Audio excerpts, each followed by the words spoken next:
The first question. Leaving soon for the best, I look back on the 5 months with you and think, I have been with Bhagwan and I have not been with Bhagwan. I have seen him and yet something remains unseen. I have heard him, yet still I am deaf to his teaching. I live with no feeling of security, no sense of certainty, nothing to rely on. Have I missed you? The question is from Swami Anand Subhuti. No, you have not missed me at all. People who leave me with certainty, security, they are the ones who have missed me. I am not here to give you a dogma. A dogma makes one certain. I am not here to give you any promise for the future. Any promise for the future makes one secure. I am here simply to make you alert and aware. That is to be here now, with all the insecurity that life is, with all the uncertainty that life is, with all the danger that life is. I know you come here seeking some certainty, some creed, some ism, somewhere to belong to, someone to rely upon. You come here out of your fear. That is to be here now, with all the insecurity that life is, with all the uncertainty that life is, with all the danger that life is. I know you come here seeking some certainty, some creed, some ism, somewhere to belong to, someone to rely upon. You come here out of your fear, out of your fear.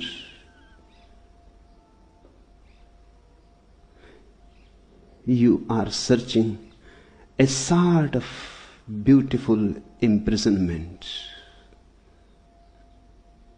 so that you can live without any awareness. I would make you more insecure, more uncertain, because that's how life is. That's how God is. When there is more insecurity and more danger, the only way to respond to it is by awareness. There are two possibilities. Either you close your eyes and become dogmatic, become a Christian, or a Hindu, or a Mohammedan. Then you become like an ostrich. It doesn't change life. It simply closes your eyes. It simply makes you stupid.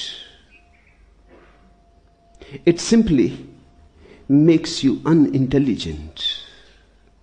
In your unintelligence, you feel secured. All idiots feel secure. In fact, only idiots feel secure. A really alive man will always feel insecure. What security there can be? Life is not a mechanical process. It cannot be certain.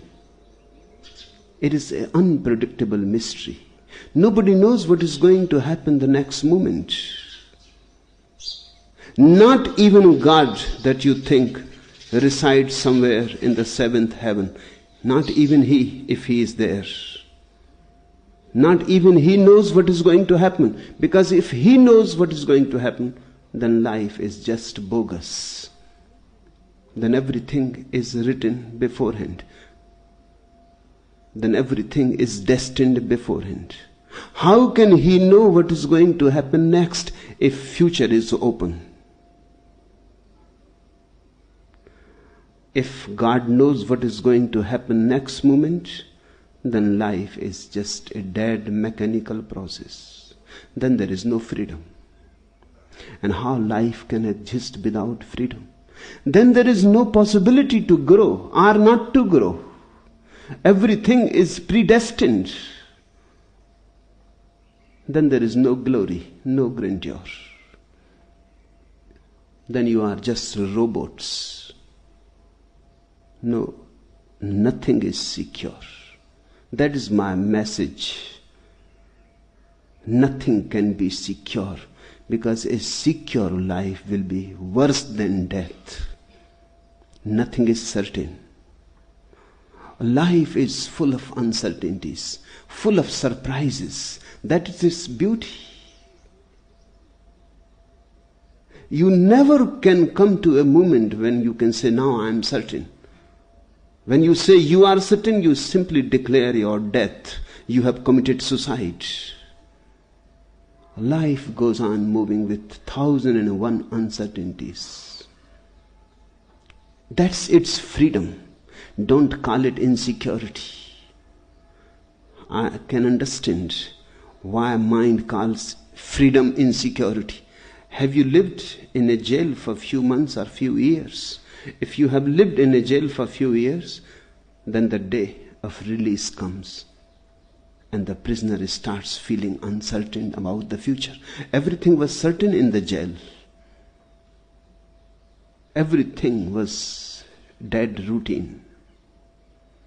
Food was supplied to him, protection was given to him. There was no fear that he will be hungry next day and there will be no food. Nothing. Everything was certain.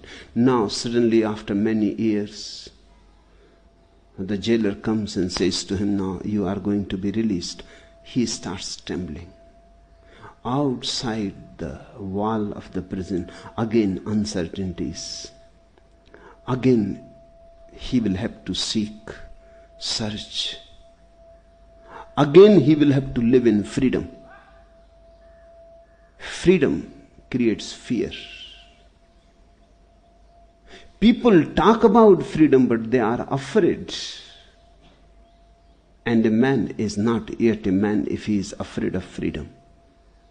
I give you freedom, I don't give you security. I give you understanding, I don't give you knowledge.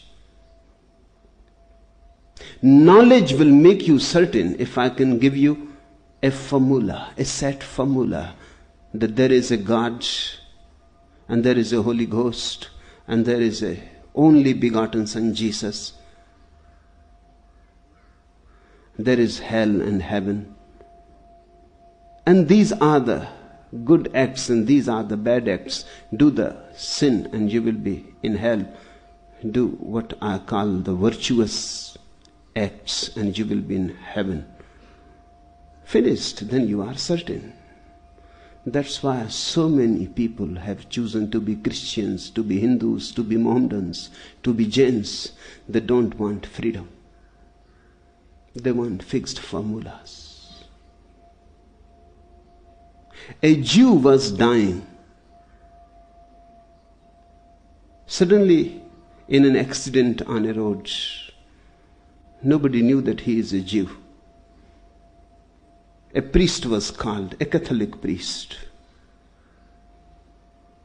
He leaned closer to the Jew, and the man was dying in the last throes of death. And the priest said, do you believe in the Trinity of God the Father, the Holy Ghost, And the son Jesus, the Jew, opened his eye and he said, look, here I am dying. He is talking riddles. Here I am dying and he is talking in riddles. When death will knock at your door, all your certainties will be simply riddles and foolish.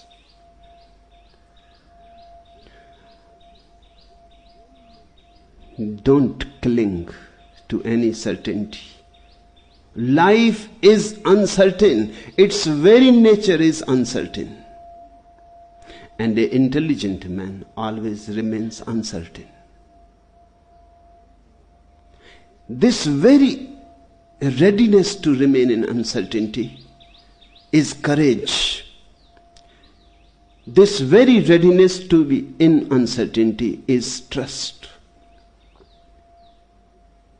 An intelligent person is one who remains alert, whatsoever the situation, and responds it with his whole heart.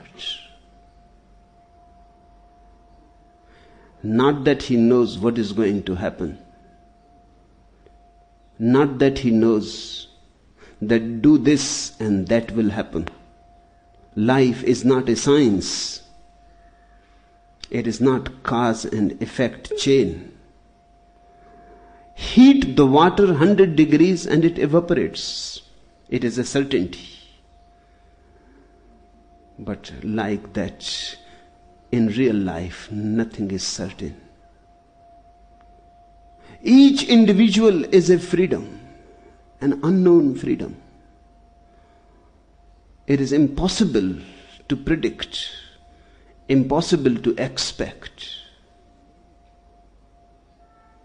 One has to live in awareness and in understanding. You come seeking knowledge to me.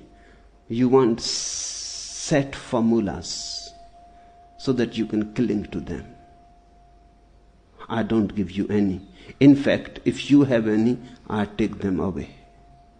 By and by, I destroy your certainty. By and by, I make you more and more hesitant. By and by, I make you more and more insecure. That is the only thing that has to be done. That's the only thing a master needs to do, to leave you in total freedom. In total freedom, with all the possibilities opening, nothing fixed. You will have to be aware. Nothing else is possible. This is what I call understanding. If you understand, insecurity is an intrinsic part of life. And good that it is so, because it makes life a freedom.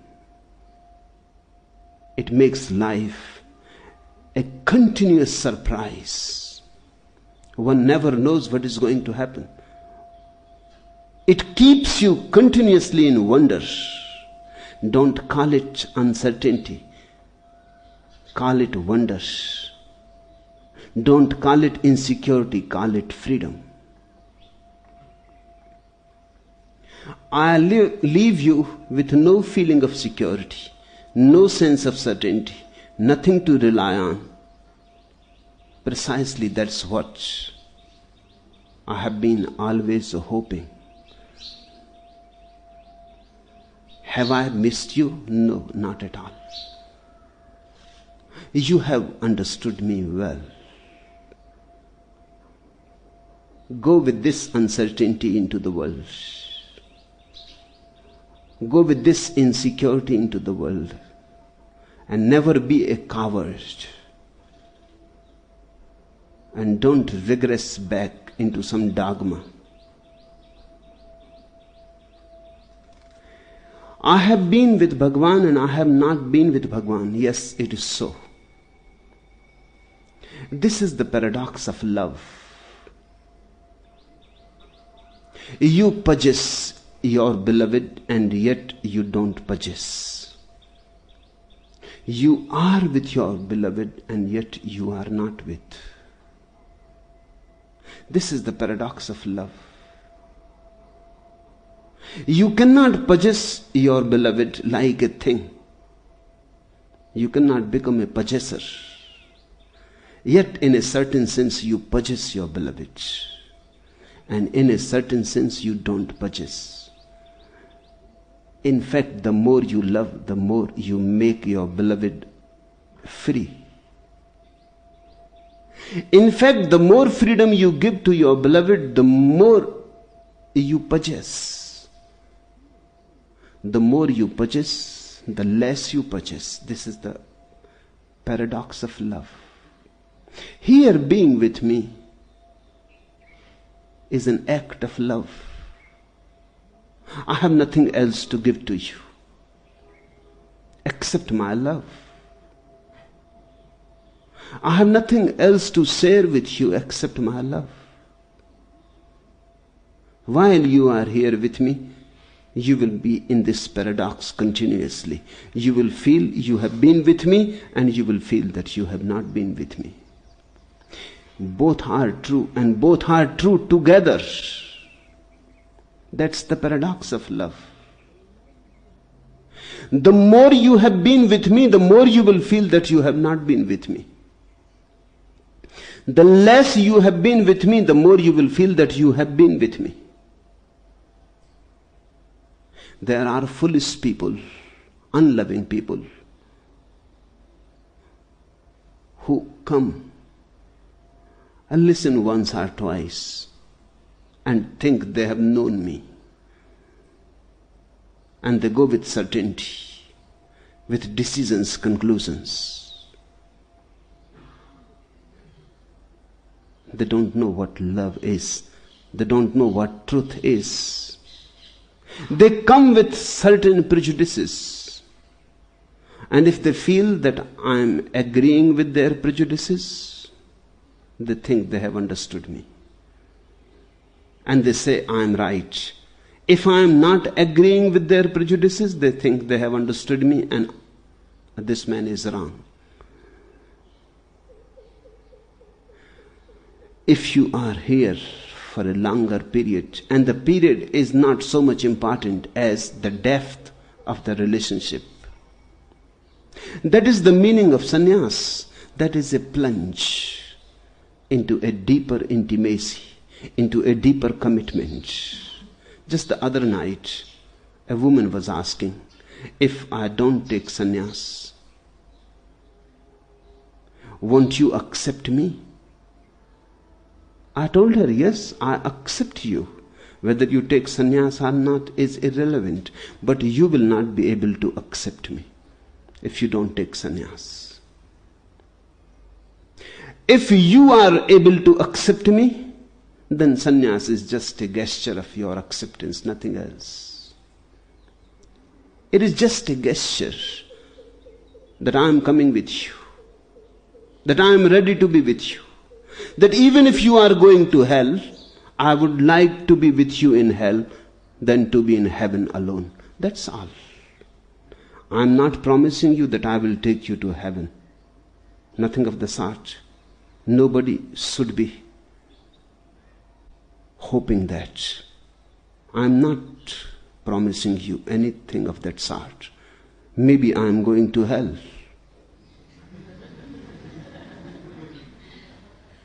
A sannyasin is one who has trusted me, who says, okay, so I am also coming. But I am coming with you. Then something starts transpiring between me and you. It is not only changing your clothes. It is not only changing your name. It is simply dropping your whole past and is starting from ABC.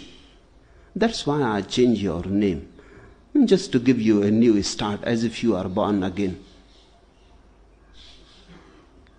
The day of your initiation into sannyas becomes your real birthday. You disown the past and you tell me that I am ready for a new future. I will not continue my past. I am ready to discontinue with it. And I will not insist my past. I disclaim, I disown, and I am absolutely open. Wherever you lead, I am ready. I have no prejudices. If you have been here with me in a deep, intimate relationship, if you have loved me, and if you have tasted my love, this is bound to happen. I have been with Bhagavan and I have not been with Bhagavan. Yes, you will feel that paradox. I have seen him and yet something remains unknown, unseen. That will always remain. Unless you also become Bhagavan. Unless you also reclaim your divinity. Unless you also become a God, something will remain unknown. Because we can know only that which we have become capable of. Another woman last night came to me and she said, I love you, but I cannot love you as a divine being. I love you as a human being. That's okay. In fact, how can you see divineness if something of the divine has not already stirred in your heart?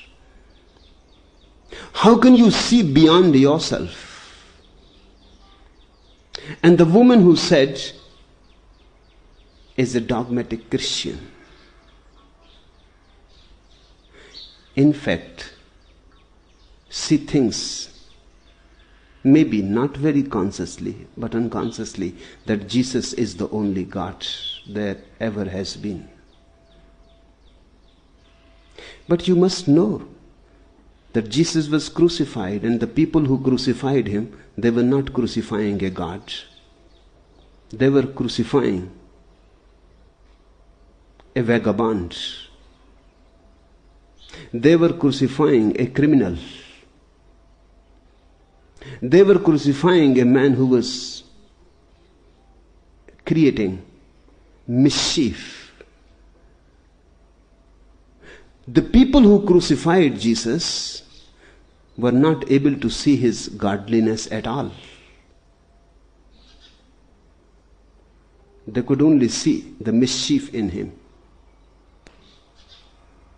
So whether Jesus was a God or not is not the question. Whether you can see or not is the question. And you can see only that which you are. You cannot see beyond you. The moment you start seeing God in me, something of the God has born in you. And then it is not going to remain confined to me. The moment you start seeing God in me, by and by you will see God in Jesus, in Buddha and Krishna, and by you will see God in other people. By and by you will be able to see God in birds, in trees, in rocks, and one day you will see that only God exists and nothing else. In fact, only God exists and nothing else. The more you hear me, the more you will feel something has been left unheard.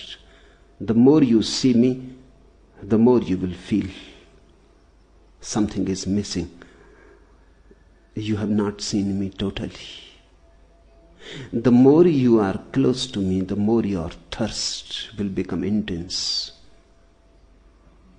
The more you love me, the more you will become passionate in your love. A burning desire will arise in you to yourself become a God. Now there is a problem with Christians, Mohammedans, Jews who think God as a person. There is a problem. They think God is the one who created the world. In the East, we have deeper understanding of God than that. Creation is not something separate from God. It is His play. It is He Himself, hiding in many forms. Here He has become a rock, there He has become a flower. Here He is a sinner and there He is a saint. The whole play is His. And He is the only actor. And He goes on dividing His roles. He is in Jesus and He is in Judas. In the East, God is not a person. God is the very stuff the universe is made of. God is not a creator, God is creativity. And the creator and the creation are just two aspects of the same creative energy. In the West, the idea is something like as if a painter is making a picture, a painting. By the time the painting is complete, the painting is separate from the painter. Then the painter can die, but the painting will remain. In the East, we don't think God and the world as a painter and a painting. We think God as a dancer, Nataraj. You cannot separate the dancer from the dance. If the dancer goes, the dance goes. If the dance stops, then the person is no more a dancer. Dancer and dancing exist together. They cannot exist separately. You cannot separate them. God is more like a dancer. I am one of His movement. You are also one of His movement. You may recognize, you may not recognize. The only difference in the world is few people recognize that they are gods and few people don't recognize that they are gods. The difference is not of your being, it is only of recognition. More and more you love, more and more you become understanding and aware. More and more you will feel something is missing. I have heard Him, yet still I am deaf to His teaching. You have really heard me. Only then this feeling can arise. If hearing me you think you have understood me, you are really deaf. Not only deaf, you are stupid also. I am talking something about the ineffable. I am talking something about the ultimate mystery. You can understand it, yet you can never understand it totally. It is elusive. It escapes. It is within reach, but it is not within grasp. You are always coming closer and closer to it, but you never arrive.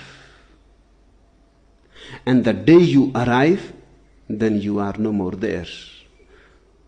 The distinction between the seeker and the sought disappears. Then you are it. That art thou.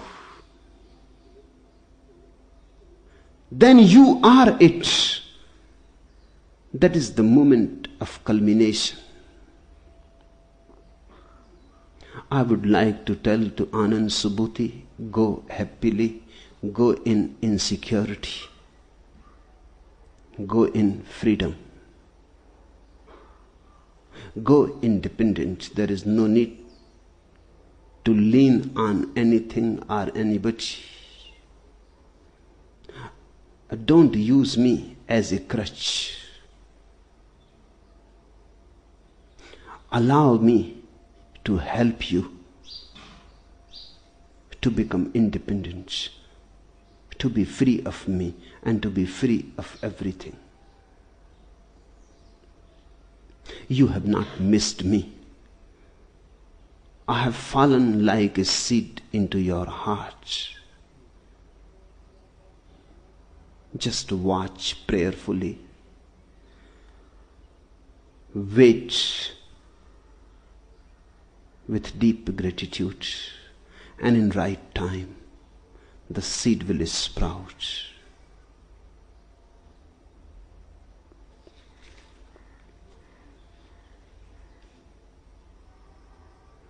The second question: while in a peaceful state of being, I watched a bird flying by. I thought this would be a nice time to die.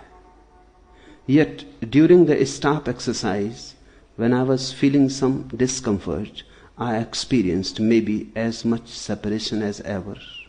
Do the conditions of the particular moment of death determine something about the nature of an enlightened being, or vice versa? First,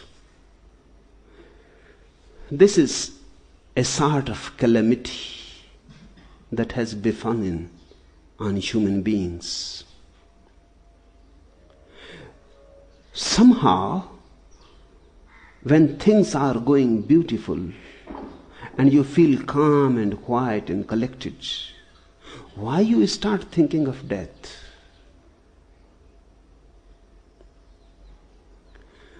The questioner says, while in a peaceful state of being, I watched a bird flying by. I thought this would be a nice time to die. Why not think this would be a nice time to live? Why think this would be a nice time to die?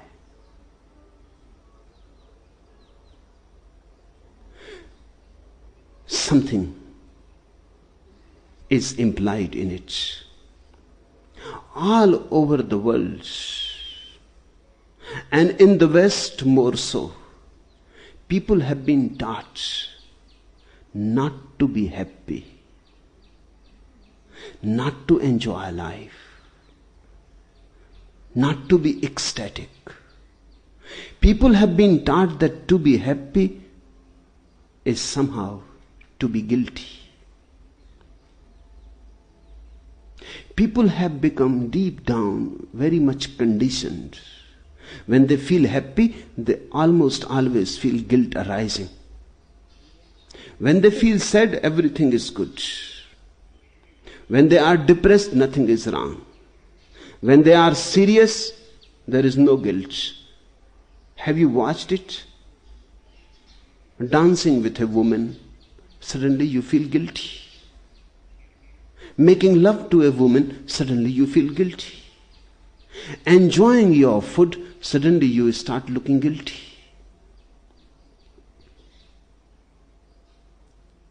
Have you watched? Whenever there is happiness, something of guilt arises in you. This never happens when you are sad, when you are depressed, when you are carrying a long face. Then this never happens. But if you are smiling, even people feel afraid to laugh. They laugh reluctantly, as if something wrong they are going to do. The whole humanity has been conditioned to be unhappy. All happiness has been condemned as sin. That's why saints are painted as if they never laugh. Christians, in fact, say that Jesus never laughed. This is absurd. If Jesus was an enlightened man, only he is entitled to laugh. But Christians say he never laughed. Have you ever seen a picture of Jesus laughing? So dead, dull, serious, death-like. All Jesus' pictures are falsifications. They cannot be about the real man Jesus. This real man must have been totally different, because we know he enjoyed drinking. It is impossible to think a person who enjoys drinking and not laughing. He enjoyed women. It is difficult to think of a man who enjoys women and not laughing. He was friendly, almost in love with a prostitute, Mary Magdalene. It is difficult to move with a prostitute. He was not moving with a Catholic monk, not with a priest, not with the Pope, with a prostitute. These were the condemnations over him. And he was moving with simple people, simple folk. Carpenters, farmers, very uneducated people. You cannot expect them to be serious. He was not moving with scholars, with professors, with vice chancellors, no. He was moving with very simple people, ordinary people, down to earth people. It is impossible to think that he was not laughing. Late in the nights, they will enjoy food and drink. He must be gossiping. He must be telling jokes.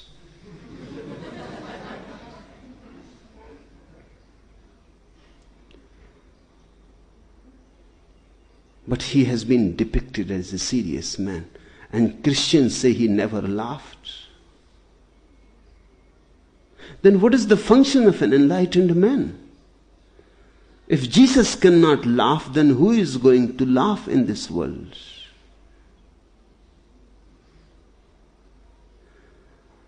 But somehow, man has been conditioned to be unhappy. Happiness seems to be hedonistic, Epicurean, pagan. A religious man has to be serious, has to carry a long face, a mask. He cannot smile. He cannot enjoy small things of life. His ego won't allow. His ego keeps aloof, away, distant. He will not meet and mingle with ordinary people, and he will not enjoy ordinary gossiping. He will always remain aloof, far away. This is an egoistic attitude. This is pious ego. And a pious ego is more poisoned than ordinary egos, because it is purer. It is pure poison. And these people have conditioned human minds. They are neurotic people. Something is missing. They are not normal. They are not healthy. They are morbid, ill. These ill people have conditioned humanity's mind. They have desired laughter from the earth. They have desired festivity. They have desired celebration. And destroying celebration, they have desired the very foundation of God. Life is a celebration. Because of this conditioning, whenever you are feeling happy, you think this is the right moment to die. Why not to live? When you are miserable, that is the right moment to live. And when you are feeling happy, this is the right moment to die. Drop this nonsense. When a bird flies by and you are feeling peaceful, this is the moment to live and love and dance. Why be in a hurry for death? Death is coming on its own. It need not have any support from you. It is already coming. While you are alive, be so alive that even death, when it comes, cannot kill you. A really alive person transcends death. Death happens to only dead people. Let me repeat it. Death happens only to dead people who are already dead. Only to those people death happens. A really alive person transcends death, goes beyond death. Death comes but misses the target. How can you kill a person like Buddha? How can you kill a person like Jesus? How can you kill Krishna with his flute on his lips? Impossible. Death itself will start dancing around him. His life is so abundant that death itself will fall in love with him.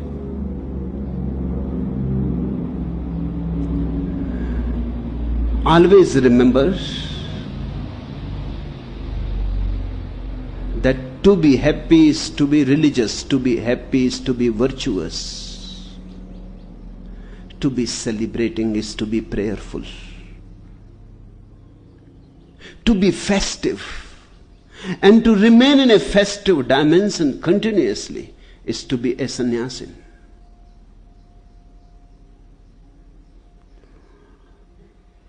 Then you enjoy whatsoever happens. You enjoy health when it happens, and you enjoy illness also when it happens. Then both become beautiful. In health, you enjoy activity. When you are ill, you enjoy relaxation. It is beautiful sometimes to be ill and just lying on the bed, resting, not worrying about the world, allowing yourself a good holiday, singing, praying, meditating on the bed, reading a little bit, listening to music, or just doing nothing, just being lazy. It is beautiful. If you know how to enjoy health, you will be able to know how to enjoy illness also. Then you become a master. You become skillful. This is the whole art of life. You enjoy your youth, and when you become old, you enjoy your old age. Old age has its own beauties. No young man can have those beauties. Youth is shallow, full of energy but shallow. Old age is not so full of energy, but things are settling and depth is arising. If you miss your youth, you will miss your old age also, remember. So I am not saying become old while you are young. I am saying be whatsoever you are. Let that moment be your totality. When a child, be a child. Never enforce on any child your wisdom, because that is a crippling thing. Don't try to make a child old before he is old. Don't crush him. That's what has happened in the world. Old people are dominating children, and they want to pull them out of their childhood faster than nature allows. They kill and they crush something the child loses forever. And when a child is not a child when he was a child, he will not be young when he is young. Something will always go on missing. He will be always late in life. He will miss the train. That's why so many people dream of missing the train. This is one of the commonest dreams in the world. People rushing towards the railway station, doing everything in a hurry. Somehow they reach on the platform and the train is moving or has moved, and they just see the last bogie leaving the platform. This is the commonest dream. It is very significant. It simply shows that somehow you have been missing the train that life is. You always reach late. You are never in time. And the wonder of wonder is that everybody is studying the timetable so much. People go on studying the timetable, but when they reach, they are always late. They waste their time with the timetable. This is what is happening when you read the Bible, or you read the Quran, or you read the Gita. These are timetables. And reading these timetables, you miss the train of life. Good sometimes to read them when you have nothing else to do. But don't make them a substitute for life. They are nothing compared to life. While you can read the book of life, don't substitute it by any other book. When you can read a tree, read the tree. When you can read the rose bush, read the rose bush. When you can read a man, read the man. When you can read a woman, read the woman. These are alive books, the real Bibles. But you are too much concerned with dead books. And by the time you raise your eyes, the train has left. A child has to be a child when he is a child. A young man has to be a young man when he is a young man. An old man has to be an old man when he is old. If you miss your youth, then you will be in difficulty. You will never be really old. Your body will start deteriorating and your mind will hanker around your youth. The unfulfilled desires, the sensuality, the sexuality, the greed, the ambition, all that you always wanted to do and could not, because at that time you were reading the Bible or the Gita, now will haunt you. Now your mind will go after those things. I was reading one beautiful story about a missionary who went to Africa to teach Christianity to a cannibal tribe. He was talking to the chief of the cannibal tribe, very old man, near about 85, 90. The cannibal listened very attentively, then he asked few questions. One, he said, "So do you mean to say to me that I should not fall in love with my neighbor's wife?" The missionary says, "Yes, you have understood rightly." And then the chief said, "And do you mean to say to me that I should not kill anybody in fight?" The missionary was very happy. He said, "Perfectly right, you understood me." The cannibal said, "Do you mean to say that robbing somebody of his property or killing him in the fight or taking his wife as your own wife is wrong, immoral, a sin?" The missionary says, "Absolutely, absolutely." The chief said, "But I can't understand, because I am too old to do all these things. So do you mean to say that to be an old man and to be a Christian is the same?"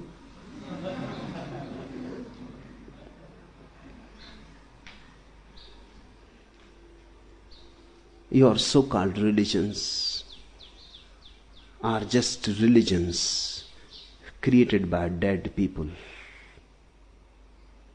They don't allow you life.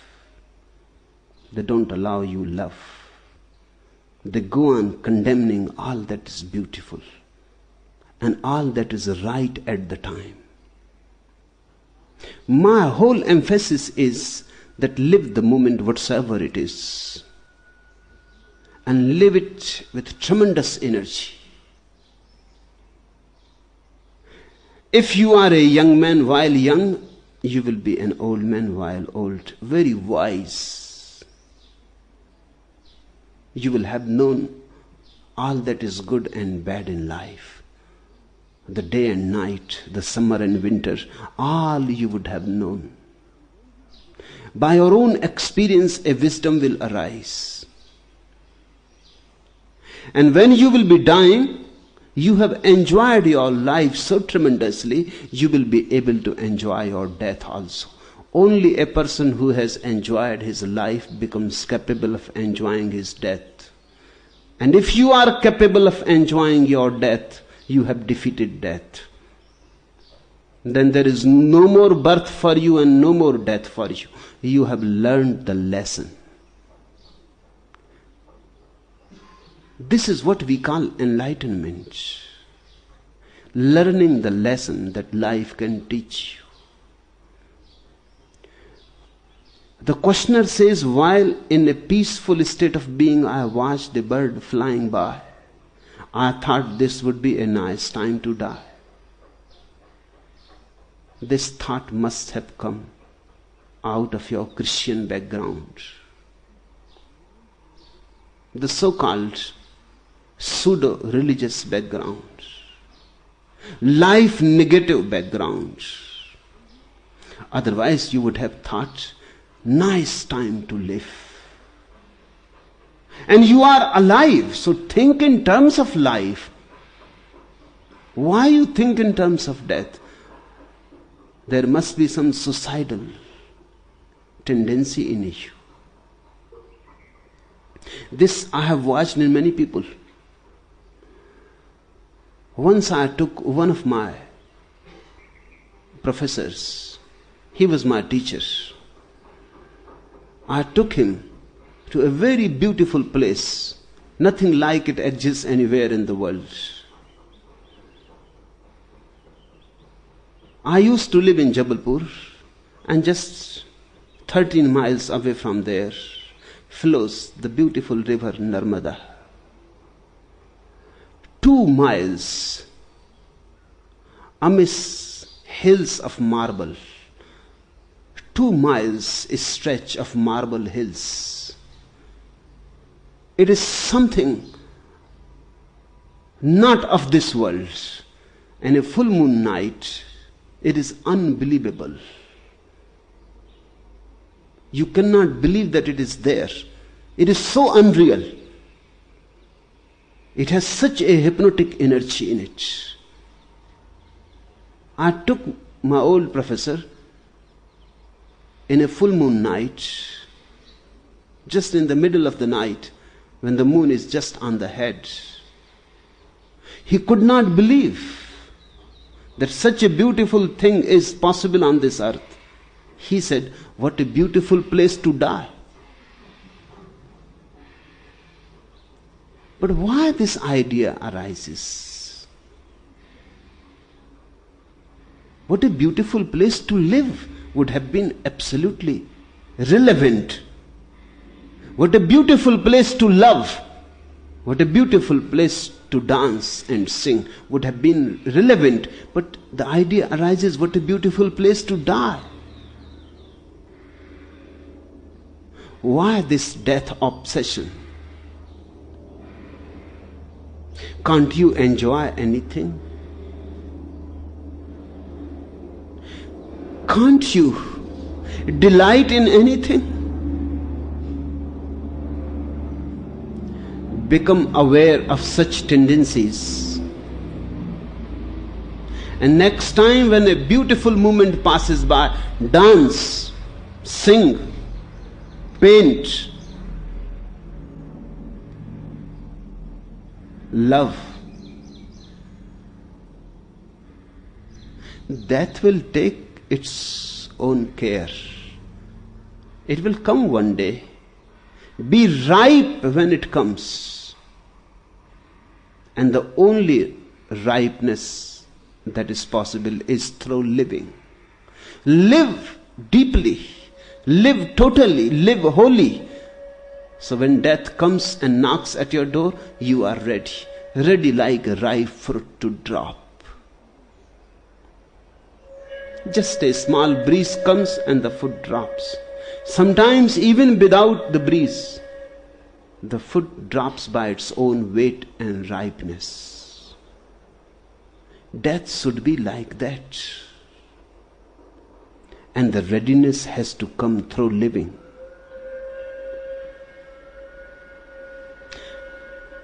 The questioner asks, yet during the stop exercise, when I was feeling some discomfort, I experienced maybe as much separation as ever. You think about death and you become disturbed by small things. A headache, an ant crawling on your body. You become distracted by such small things, small uncomforts. And you talk about death. Maybe you don't know what death is. Maybe you have only heard the name. And you have seen people dying, but you yourself have never seen death. In fact, when a person dies, you see him lying in repose, silent, relaxed, with no uncomfort. You think death is not an uncomfort. You are seeing only a dead person. You have not seen his inner misery. You have not seen his inner conflict. You have not seen his inner struggle with death. You have not seen his inner anguish and turmoil. You just see the dead body, painted, dressed well, washed, cleaned.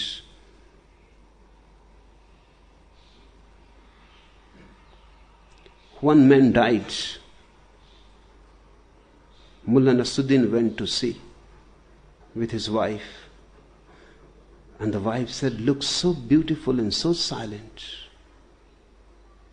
Nasruddin said, "Has to look beautiful and silent. Is coming from Kashmir, 3 months holiday."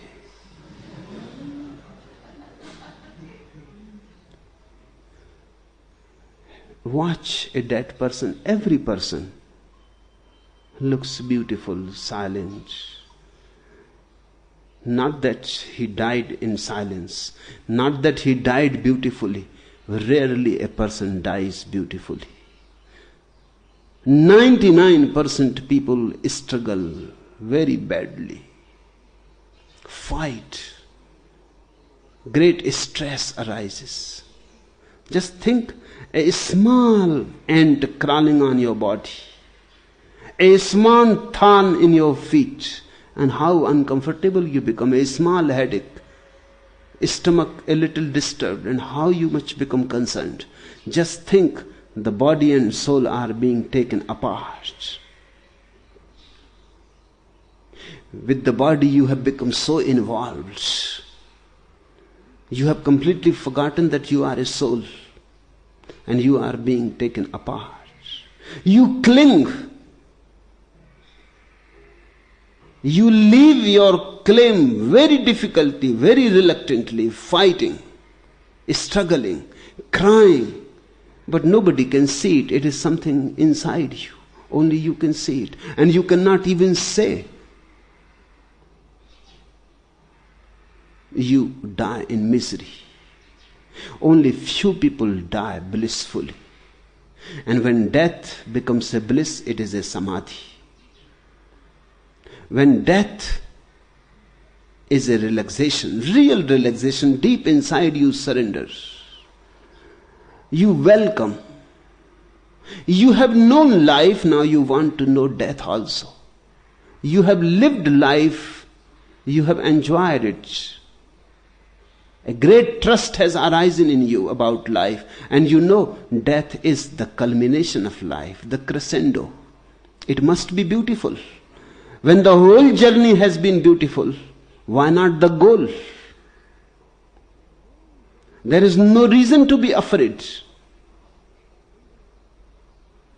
When the whole journey has been such a tremendous joy, why not the end?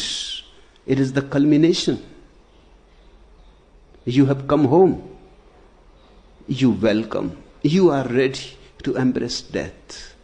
You relax. You simply slip into death.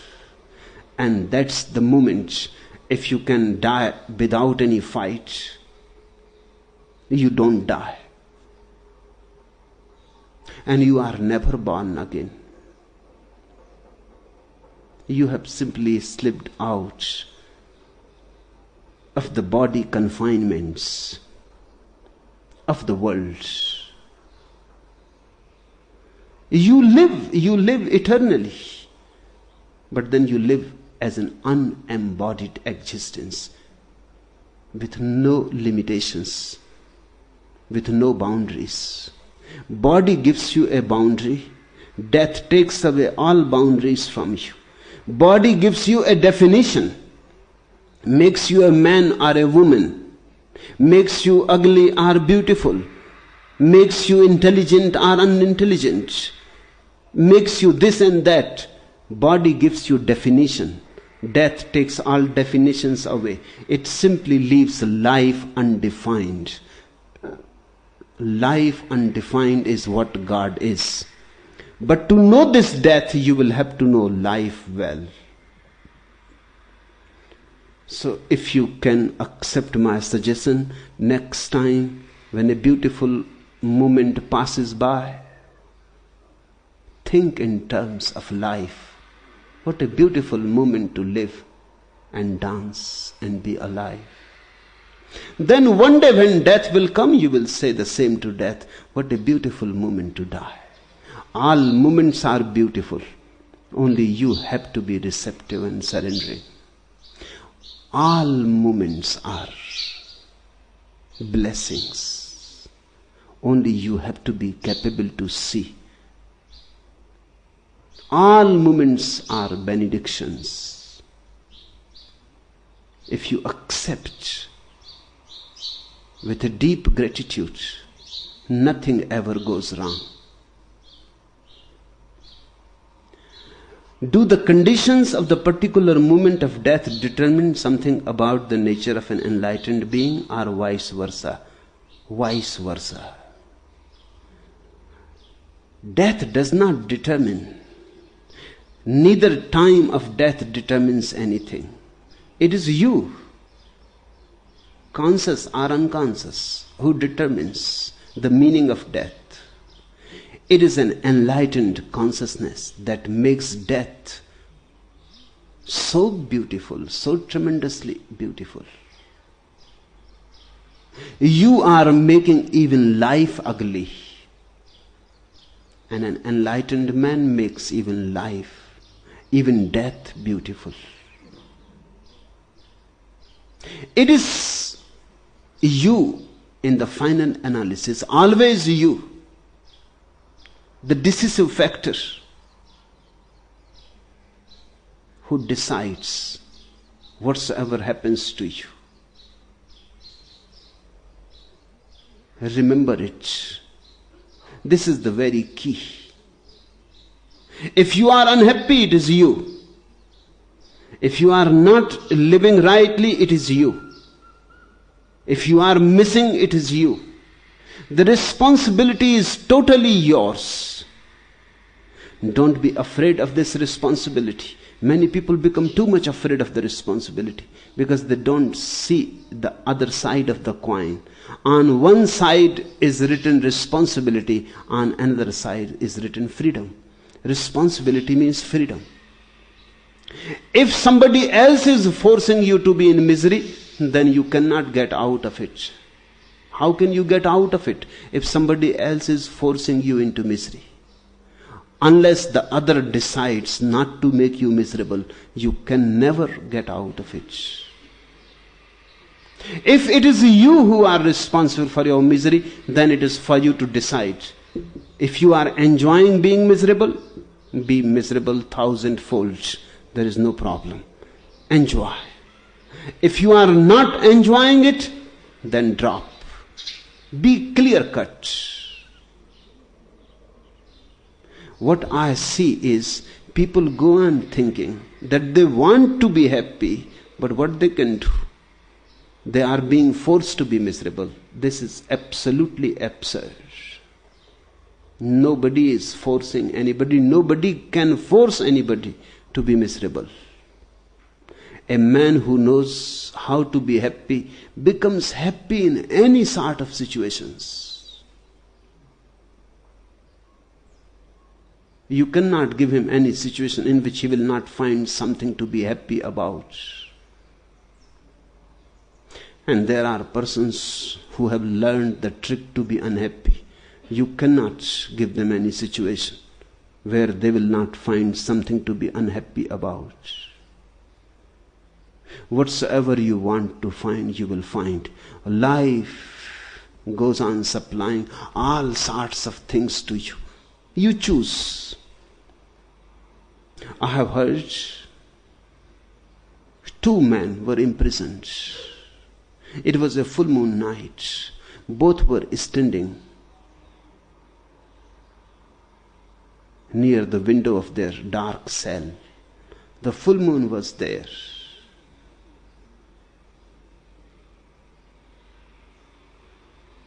One was looking at the moon, and it was a rainy season, must have been like these days, and there was much water and mud just in front of the window, dirt, and it was smelling and stinking. One man continued to look at the moon, another continued to look at the mud. And the man who was looking at the mud, of course, was feeling very miserable. And the man who was looking at the moon was aflame, aglow. His face was reflecting the moon. His eyes were full of beauty. He has completely forgotten that he is imprisoned. Both are standing on the same window, but they are choosing different things. There are people, if you take them to a rose bush, will count the thorns. They are great calculators. Their mathematics is always right. And when they have counted thousands of thorns, it is simply logical that they will not be able to see the one rose flower. In fact, their inner world will say, how it is possible, amidst so many thorns, how a rose flower is possible? It must be a deception, it must be illusory. Or even if it is possible, it is not worth. Then there are people who have never known the thorns of a rose bush. They look at the rose, and looking at the rose, feeling the rose, the beauty of it, celebrating the moment, they come to feel that even thorns are not so thorn-like. How can they be when they are growing on the same rose bush as the rose flower? When their mind is focused on the rose flower, they start looking at thorns also in a different way. They start thinking that thorns are there to protect the rose flower. They are no more ugly. They are no more irrelevant. They are no more empty. A positive attitude arises. It is up to you to make whatsoever you want out of your life. An enlightened consciousness makes even death beautiful, and unenlightened consciousness makes even life ugly. For an enlightened consciousness, only beauty exists, only beauty. Only bliss exists, only bliss. So the question is not how to change ugliness into beauty, how to change pain into pleasure, how to change misery into happiness. No, the question is how to change the unconscious into conscious, the unenlightened attitude into enlightened attitude. How to change your inner world of being. How to attain to life affirmative values and drop life negative values.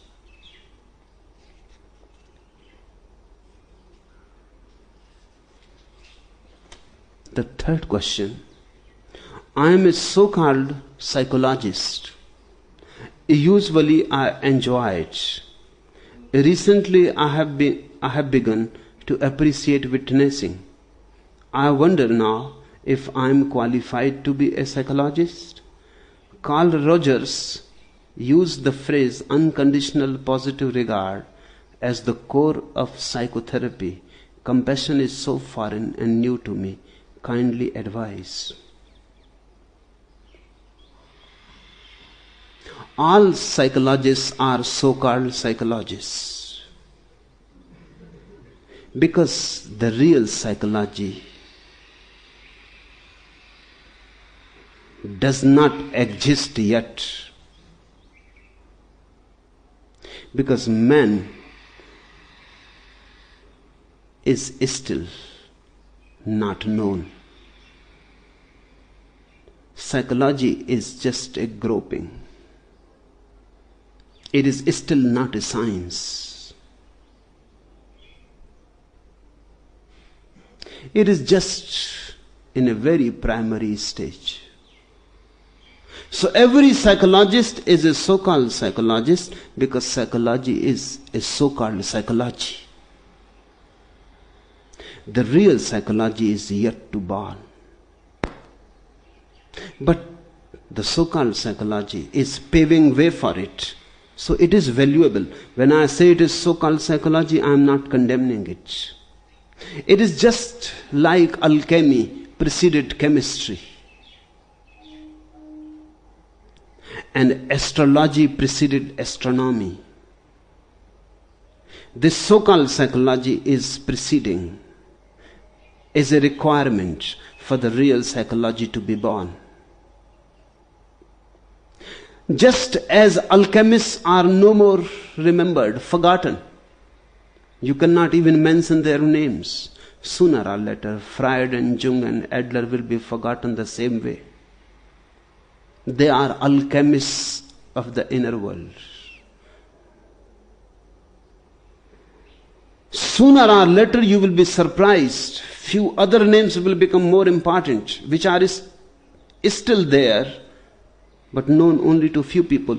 For example, Gurdjieff will become more important in the coming century than Freud, because he has tried to give few keys for a real objective psychology. Ouspensky's name will become more important than Jung's, and few completely unknown names will bubble up into prominence. But Freud, Jung and Adler have done a great service. They have paved the way.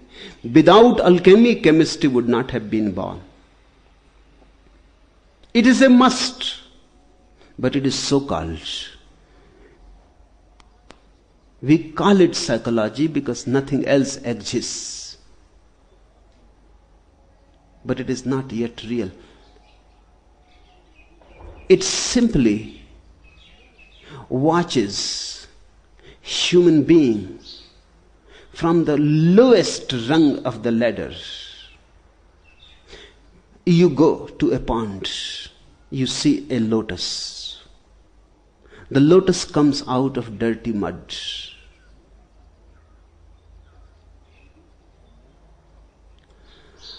The modern psychology reduces the lotus to the dirty mud.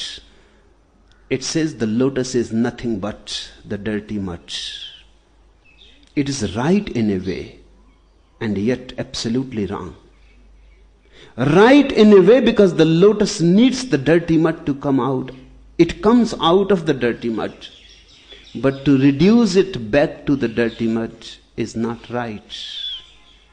The real psychology, if you ask a Buddha, or you ask a Patanjali, who are the pioneers of a real psychology which has not yet settled, which has not yet found its place in the human consciousness, which is still hovering around, seeking, searching for a nest, they will say, rather than reduce lotus to the dirty mud, why not raise the value of dirty mud to the lotus itself? Why say that the lotus comes out of dirty mud? Why not say that the dirty mud carries a lotus within itself? The dirty mud is an abode of lotus, a temple. Why not raise the value of the dirty mud? And that seems to be better, more objective. The higher should never be explained by the lower. The lower cannot explain the higher, but the higher can explain the lower. Watch. Darwin says man comes from the monkeys, so he is nothing but a monkey. Freud says art comes out of sexuality, so it is nothing but sexuality. Meditation, religion, God are nothing but frustrations, repressions, complexes. Then religion looks like a mass neurosis.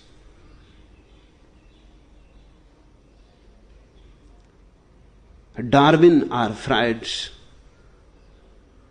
they reduce the higher to the lower. But then go on the whole way, from where the monkeys come. Then reduce them back, still back. Go on, go on. Finally you will come to matter. Then everything is reduced to matter. Then even Darwin is reduced to matter. You reduce religion to repress sexuality, then how you will treat Freud himself? Then what is psychology? Then that too is reduced. I have heard an anecdote. Adler was talking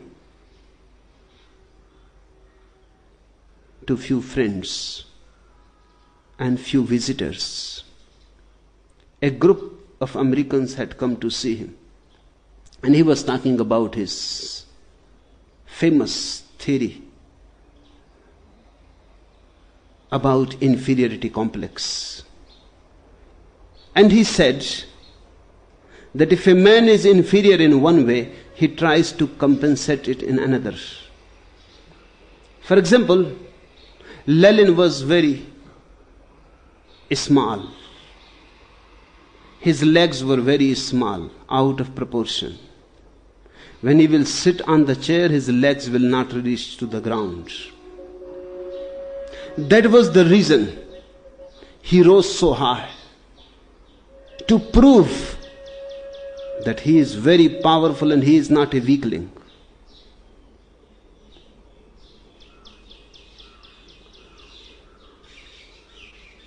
He talked on, and he gave many examples that people who lack something always become ambitious for power. Then somebody stood and said, and what about psychologists? Do they lack something in their mind so that they become psychologists? Do they have a smaller mind than other people, so they try to compensate it by thinking and talking and creating theories about mind? I don't know what Adler said to it, But in fact, there is no answer to it. If religion is repressed sexuality, art is repressed sexuality, science is repressed sexuality, then what psychology is? What Freud, Jung and Adler are? Then you go on reducing backwards, and finally nothing is left, only matter. But everything comes out of this matter. That means everything is implied in matter. Then matter is no more material. Then matter carries gods hidden behind it. Because the Buddha is born, a lotus flowers. In the East, we have a totally different attitude about psychology. And the attitude is always explain the lower by the higher. We say that sex is nothing but the lowest rung of samadhi. Sex is nothing but the lowest rung of your superconsciousness. Then the whole view changes. Then there is possibility to grow. The modern psychology leaves no possibility for growth. It reduces everything to dirt, and there is no possibility to grow. In fact, there is no point in growing, because all is going to be just repressed sexuality. If you listen to the modern psychologists, their definition of the normal man makes life worthless. Einstein is abnormal, because a normal man never bothers about the mathematics of the world. Why he should bother? Michelangelo is abnormal. He must have some psychological problem. That's why he becomes so imaginative. Van Gogh is abnormal. Buddha, Jesus, Krishna, all are in some way neurotic.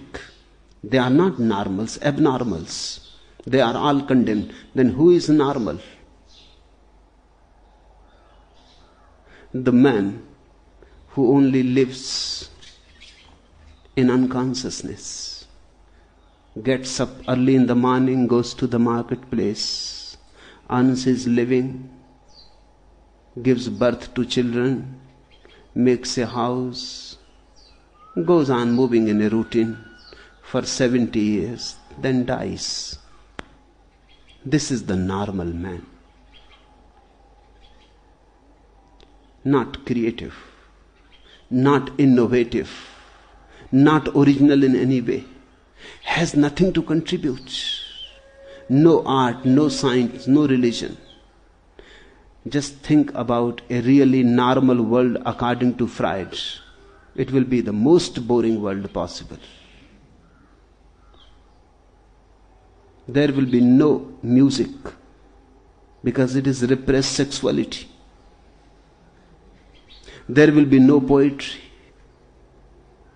because it is just fantasy. There will be no science, because to be a scientist is just nothing but a deep instinct of voyeurism.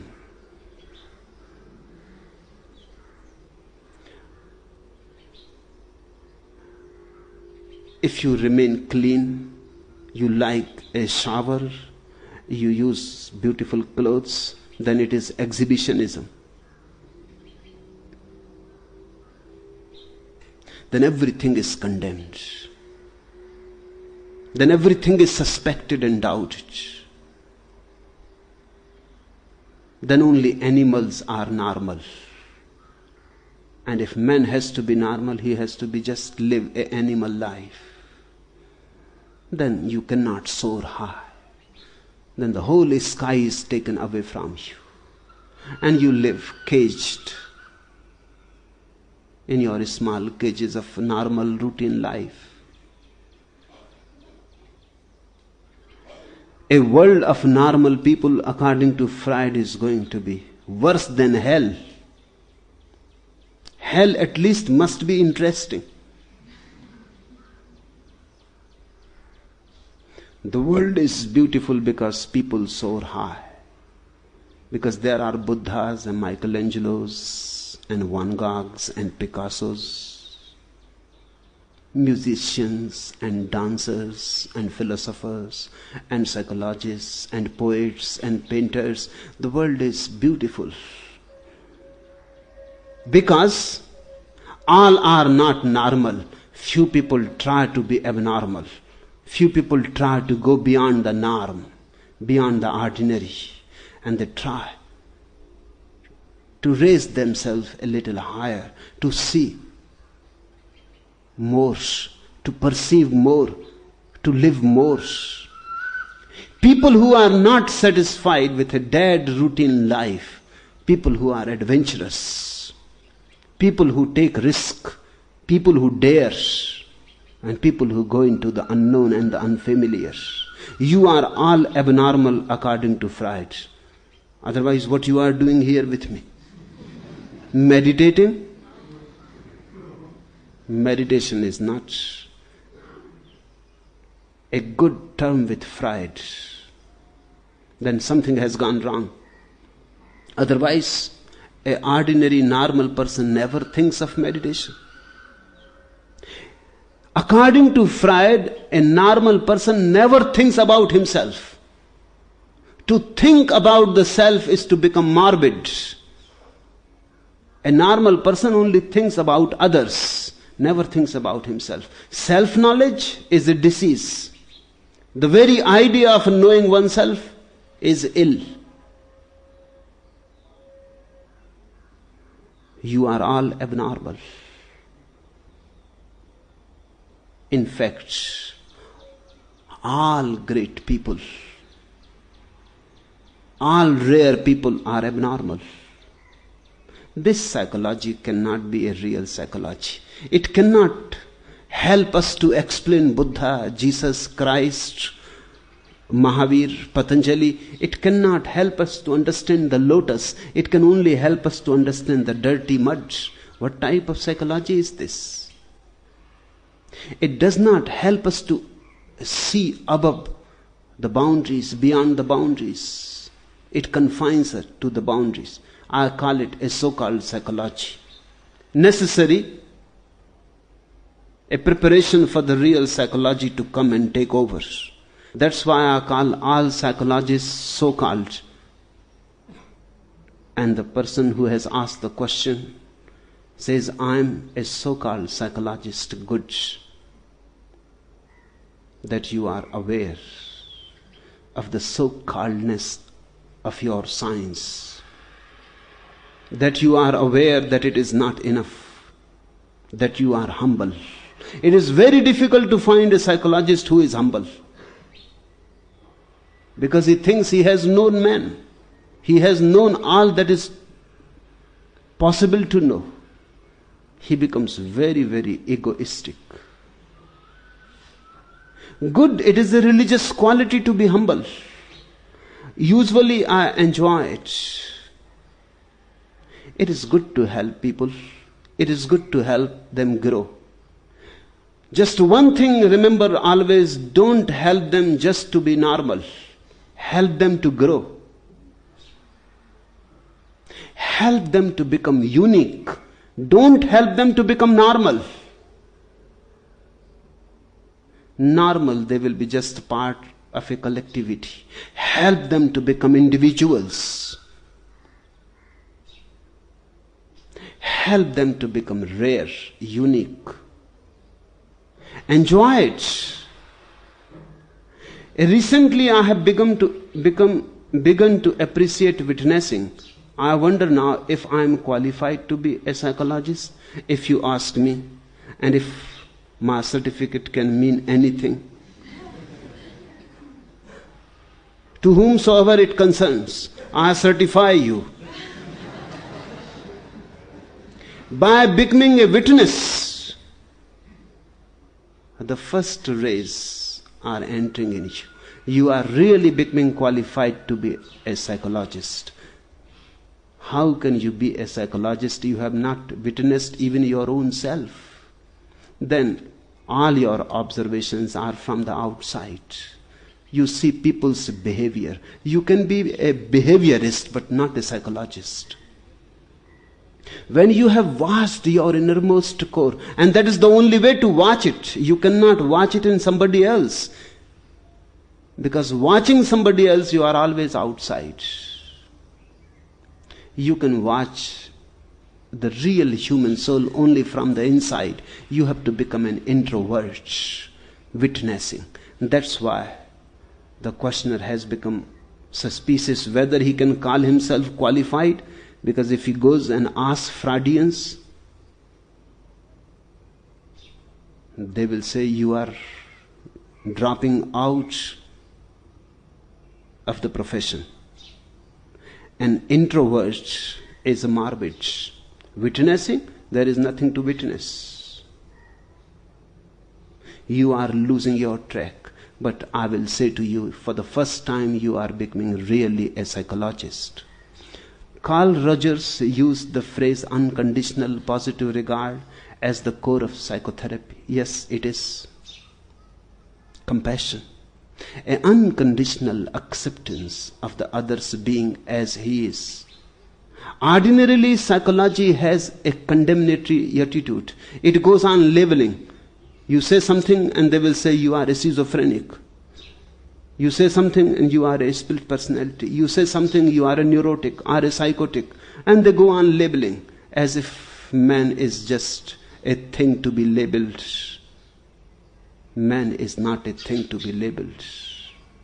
Man is something to be revered with deep regard. Compassion is so foreign and new to me. Yes, it is foreign to psychologists because they take people as patients, not as persons. They have to treat you. Something has gone wrong. They have accepted it. It is new.